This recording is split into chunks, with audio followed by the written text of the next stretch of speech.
Yo, dan ladies balik lagi pastinya nih Sobat Maestro. Terima kasih buat kamu yang udah tetap setia terus di 92,5 Maestro FM Bandung. Jangan lupa juga untuk nontonin episode-episode sebelumnya. Ya, potongan-potongan slide sebelumnya di Maestro Radio Bandung YouTube channel. Oke, nah kita mau lanjut lagi tentang ada satu hal yang membuat potensi wanita itu tidak bisa berkembang. Nah, apakah itu? Mari kita tanya. Galileo, enggak lah, Bu Rifosa masalah. Jauh banget Galileo. Jauh banget. Nah, selamat datang Elke. Terima kasih. Halo Cici Rifosa, halo ladies. Jauh-jauh datang dari Semarang ya? Ya. Oke, silakan Bu Rifosa. Ya, apa sih yang membuat wanita itu tidak bisa berkembang potensinya? Walaupun dia tahu gitu ya, dia punya banyak potensi. Nah, kita buka dulu kali ya ayat firman Tuhan ya. Ya. Yuk. Nah, ini dia. Matius 25. Matius 25 ayat 14. Cukup panjang nih. Tapi nanti dibaca cepat saja ya. Matius 25 ayat 14. Kita akan membaca di sana sebenarnya apa itu. Sampai dengan ayat yang ke-21.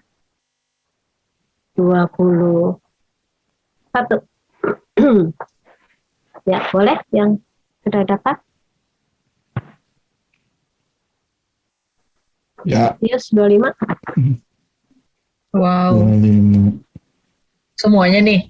Iya, siap. Matius 25 ayat 14. Ini judul perikopnya perumpamaan tentang talenta. Sebab hal kerajaan surga sama seperti seorang yang mau bepergian ke luar negeri, yang memanggil hamba-hambanya dan mempercayakan hartanya kepada mereka. Yang seorang diberikannya 5 talenta, yang seorang lagi 2, dan yang seorangnya lagi 1. Masing-masing menurut kesanggupannya. Lalu ia berangkat. Segera pergilah hamba yang menerima 5 talenta itu. Ia menjalankan uang itu lalu beroleh laba 5 talenta. Hamba yang menerima 2 talenta itu pun berbuat demikian juga dan berlaba 2 talenta. Tetapi hamba yang menerima 1 talenta itu pergi dan menggali lubang di dalam tanah lalu menyembunyikan uang tuannya.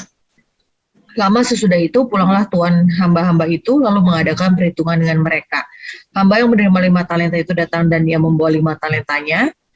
Tuan, 5 talenta Tuan yang Tuan percayakan kepadaku, lihat aku telah beroleh laba 5 talenta. Maka kata tuannya itu kepadanya, baik sekali perbuatanmu, hai hambaku yang baik dan setia. Engkau telah setia dalam perkara kecil, aku akan memberikan kepadamu tanggung jawab dalam perkara yang besar. Masuklah dan turutlah dalam kebahagiaan Tuanmu. Lalu datanglah, udah. Nah, itu saja ya. Nanti bisa diteruskan bacanya sampai selanjutnya. Ini jadi ada tuan yang memberikan tugas kepada hamba-hambanya. Dikasih 1 talenta, 2 dan 5. Setelah itu disuruh diusahakan, kan itu instruksinya kan. Ketika kembali ditanya, maka yang 5 talenta bilang bahwa dia sudah mengerjakannya bahkan menghasilkan 5 talenta. Jadi ada ini ya, ada pelipat gandaan di sini ya, multiple ya. Lalu kemudian tuannya bilang begini tadi kan ayat 21. Baik sekali perbuatanmu itu, hai hambaku yang baik dan setia.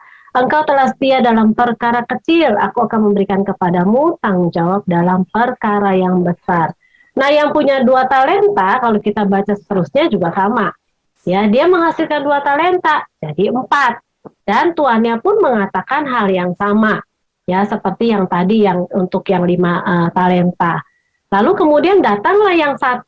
Tetapi tadi kita sudah baca, yang punya 1 talenta itu dia simpen.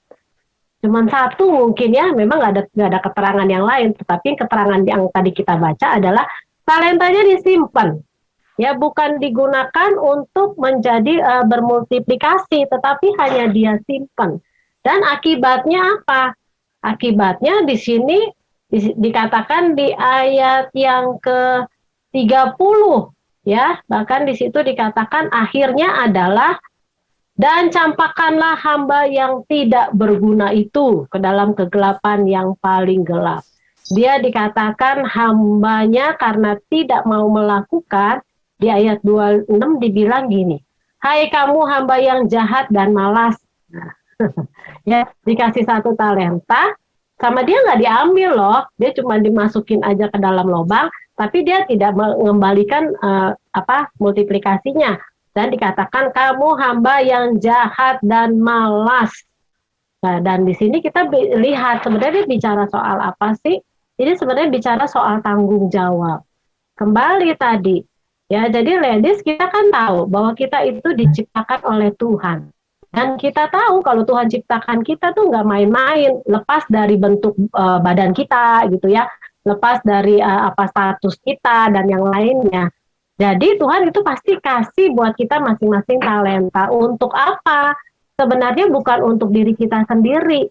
Kalau kita simpan buat diri kita sendiri, itu seperti tadi tuh, orang yang menggali lubang kemudian menaruh talentanya di situ. Ya kan nggak hilang, yang penting kan nggak hilang, tetapi tidak bertambah. Puas hanya untuk dirinya sendiri. Dan itu dikatakan sebagai hamba yang jahat dan malas. Tetapi kalau kita lihat juga dalam kehidupan kita sehari-hari nih ya, ladies dan yang lainnya, jadi kalau kita bicara soal potensi, ya yang ada di dalam dan ketika keluar itu terlihat talentanya, itu pun sama. Jadi bukan soal sedikit banyaknya, bukan soal spektakuler atau biasa banget, standar banget gitu ya, apa yang kita bisa lakukan. Tetapi sebenarnya itu bicara bagaimana kita dipercayakan untuk bisa bertanggung jawab atas apa yang kita miliki. Kalau seandainya kita kemudian menikah, berkeluarga, punya anak, ya semua itu kan seizin Tuhan. Dan Tuhan pasti juga tahu kalau kita sebenarnya punya kapasitas untuk itu. Memiliki kapasitas untuk menjadi istri, memiliki kapasitas untuk menjadi seorang ibu, memiliki kapasitas untuk menjadi seorang menantu, menjadi mertua, menjadi ipar, itu punya kapasitas. Tapi kalau misalnya ladies yang belum berkeluarga, ya nggak apa-apa juga. Berarti punya kapasitas juga untuk bisa saat ini ya single. Ya semua itu pasti ketika terjadi, itu memang kapasitas kita lah di situ. Ya karena kita tahu bahwa Tuhan ciptakan itu semua buat kita dan yang terbaik. Jadi apa sih yang menghambat kita ketika kita tidak tahu bahwa itu yang menjadi tanggung jawab kita? Artinya apa? Kita tidak menyadari bahwa kita itu sebenarnya seorang hamba. Nah ini hati hambanya nggak ada. Jadi kita merasa dunia ini milik kita. Ya suka-suka saya dong. Ya terserah mau bangun pagi, mau bangun siang, mau masak, mau enggak. Ya gitu. Kalau misalnya mau masakan enak, ya udah beli aja di luar. Pokoknya kalau mau masakan saya yang kayak begini modelnya. Mau makan apa enggak? Gitu kan. Itu artinya apa? Kita kan tidak bertanggung jawab. Artinya enggak punya hati hamba. Kalau seorang hamba, ya seorang pelayan lah ya, gitu kan. Biasanya kan kalau dikasih tahu, kok ini kotor, apa yang dilakukan seorang pelayan? Dia akan bersihkan lagi. Kalau dikasih tahu, masakannya kok nggak enak, apa yang dia lakukan? Dia akan belajar lagi tuh, supaya masakannya lebih enak. Itu seorang pelayan. Ya, walaupun mungkin karena takut dipecat ya, gitu. Tapi di sini ada yang mau dipecat sama Tuhan? Nggak ada kan? Bahaya, jangan. Nah, itu kembali. Kalau untuk urusan dunia istilahnya ya, kita bisa begitu. Kamu itu kan pelayan. Ya aku itu kan majikan, dengerin dong. Tapi kalau kita bagaimana? Bukankah kita juga sama? Ya soal memiliki Tuhan di atas segala Tuhan, yaitu Tuhan kita. Nah itu, jadi banyak wanita itu akan kebingungan sendiri, lalu merasa tidak mampu, stres. Ya apalagi misalnya ada yang baru punya anak, kemudian bingung segala sesuatunya harus dilakukan. Nah itu. Mari kita miliki hati hambanya itu loh. Artinya apa? Kalau dikasih tahu ya dengar, mau belajar, mau mengembangkan diri, nggak selalu membenarkan diri kita dengan segala macam alasan ya walaupun memang benar ya. Punya anak kan nggak mudah juga, nggak ngerti gitu. Tetapi kan saya belum pernah punya anak, mana ngerti, betul. Tetapi bukan berarti menjadi alasan kita tidak bisa mengembangkan diri kita. Tuh. Jadi cuma satu tuh, miliki hati hamba. Itu dia Sobat Maestro. Cuma satu. Mudah. Cuma satu. Tapi aku mau nanya nih sama Ibu Cici. Iya, Ci, kalau misalnya gitu ya, tadi kan Cici bilang pasti kan kita selalu harus belajar gitu. Tapi kan di saat kita belajar itu kan selalu ada kurangnya lah istilahnya. Kita nggak mungkin jadi kayak posisinya di sini gitu. Ya seharusnya kita levelnya segini. Kita belajar tuh baru nyamain ternyata si level yang kita harus bisanya tuh naik gitu kan. Setiap hari pasti kan naik. Kita harus belajar terus gitu kan. Apakah nggak apa-apa kalau kita ngerasa kayak down gitu Ci. Jadi kayak aduh kok udah belajar tapi kok masih kurang gitu kan istilahnya gitu kan, sering nggak sih ladies kayak gitu? Jadi kayak kita udah misalnya nih intinya yang gampang banget tentang masak aja, kita kan belajar terus gitu ya setiap hari, tapi kan maksudnya mungkin yang dibutuhin itu belum segitu gitu, yang kita udah belajar tuh emang nggak talentanya gitu sih, kan beda ya sama orang yang emang talentanya masak sama yang benar-benar nggak bisa sama sekali gitu. Mau dia belajar kayak apapun, pasti kan beda gitu rasanya sama yang bakat gitu ya Ci ya.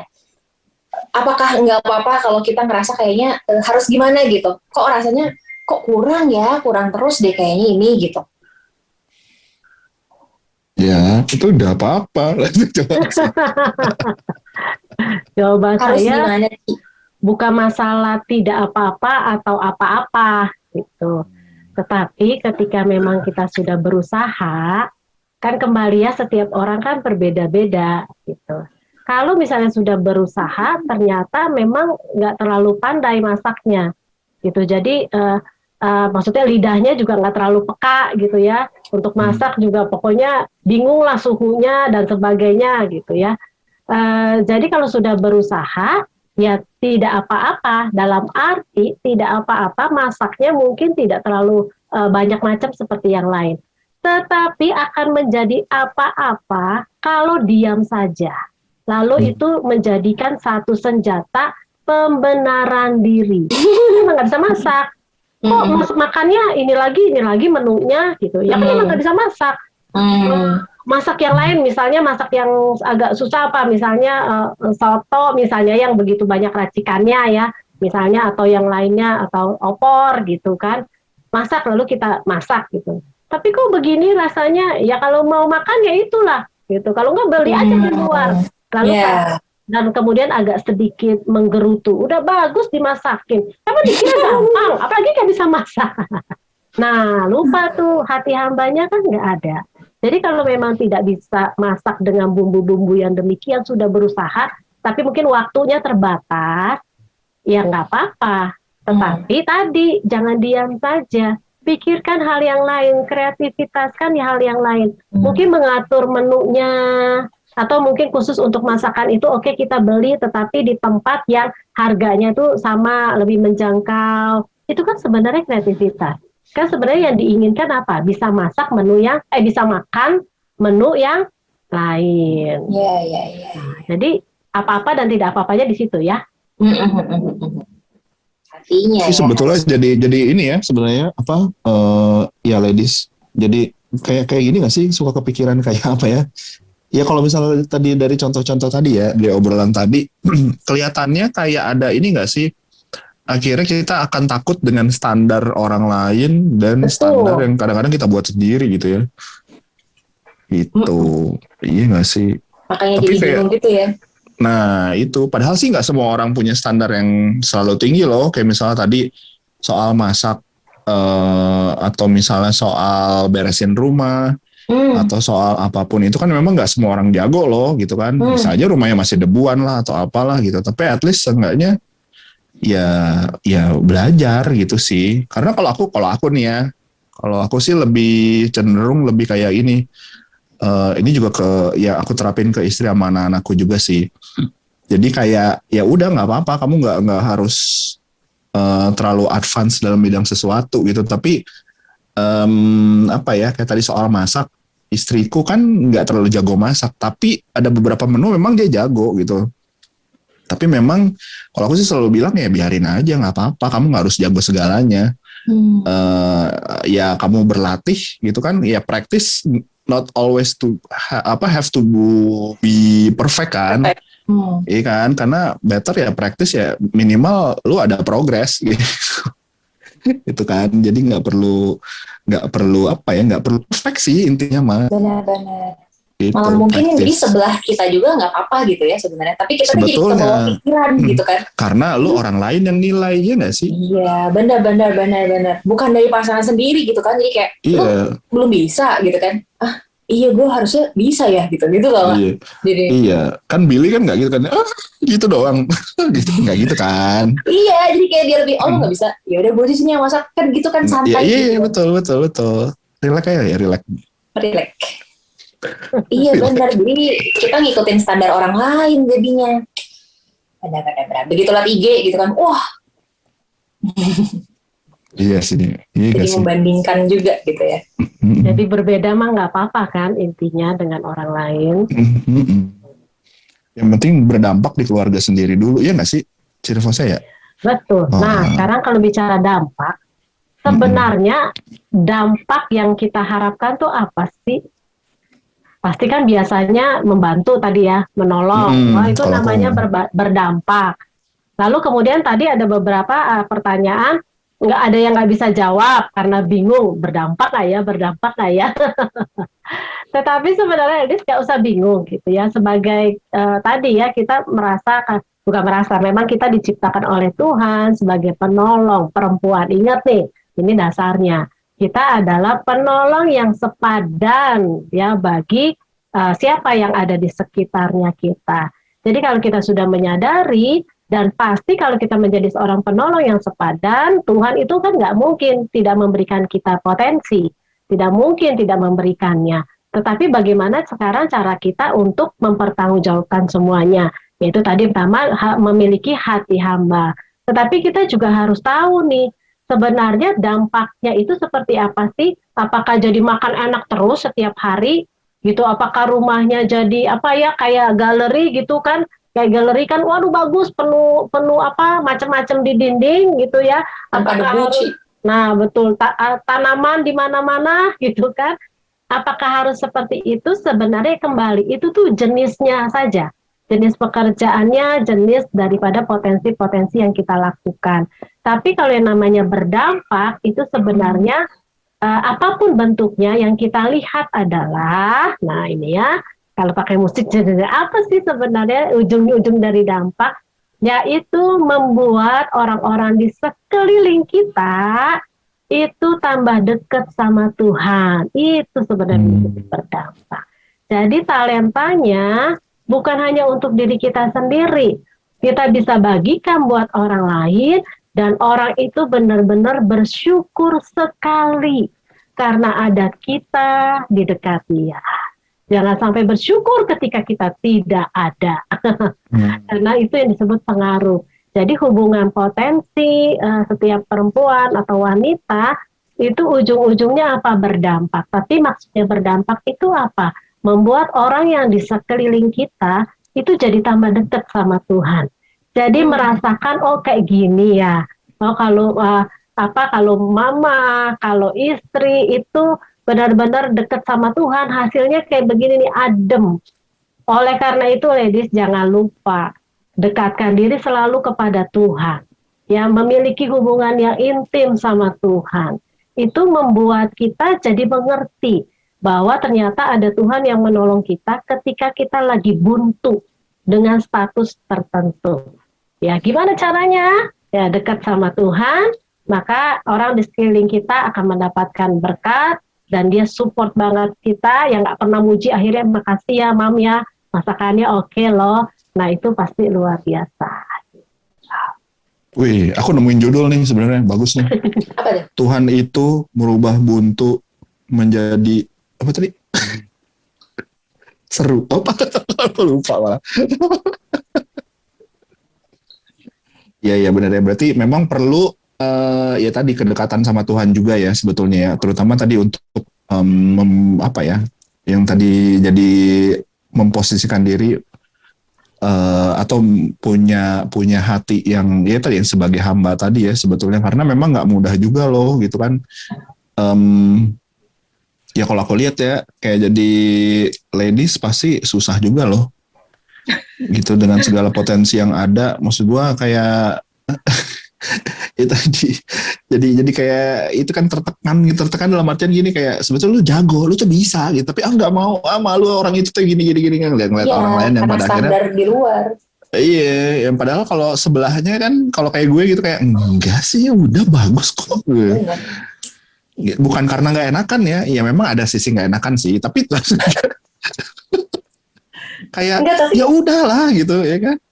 iya, tapi kalau istri-istri kan kalau ngedenger komentar sebelah kita gitu kan ya, kayak enggak kok udah enak, kayak lu takut gue marah atau Bohong. takut gue ngambek atau lu jujur apa gimana sih gitu kan. Nggak tahu ya. Iya. Suzon mulu ya hidupnya. Iya. Kayaknya enggak deh, kayaknya dia cuma pengen bikin gue seneng aja deh gitu. Padahal sebenarnya mungkin emang enak atau mungkin emang bersih gitu kan ya. Iya, kayak istriku kan juga misalnya nih dia tuh jago gitu buat ngatur makan apa segala macam, ngatur menu lah gitu. Sehingga kayak misalnya nih dia juga bisa ngatur diri untuk makannya supaya bisa nurunin berat badan. Nah, itu terkadang gitu juga tuh. Kan gimana? Aku kurus nggak? Kurus gitu kan. Bohong. Terus gitu. Nah, ini ada Sih. tipsnya nih, supaya nggak begitu. Apa tuh, Ci? Wah, asik-asik. Sekarang, Nanti dong. Nanti dong di sesi selanjutnya. Tolong ya tuh dikasihin dulu. Iya. Oke lah, kita nanti bakalan Aduh. ada tips mantap nih ya. Ini dari Tips, ya. tipsnya dari sisi untuk bapak-bapak atau untuk ibu-ibu nih? Ibu-ibu lah. Iya, masa? Bebas. Untuk Bapak. ibu-ibu dong, wanita perempuan. Untuk wanita ya, nih para Ya. wanita, jadi stay tune terus Kita akan mendengarkan tari tips ala Rivosa. Oh, Ladies Talk. bener banget Sobat Maestro. Jadi jangan kemana-mana, tetap di Ladies Talk 92,5 Maestro FM. House it the sound.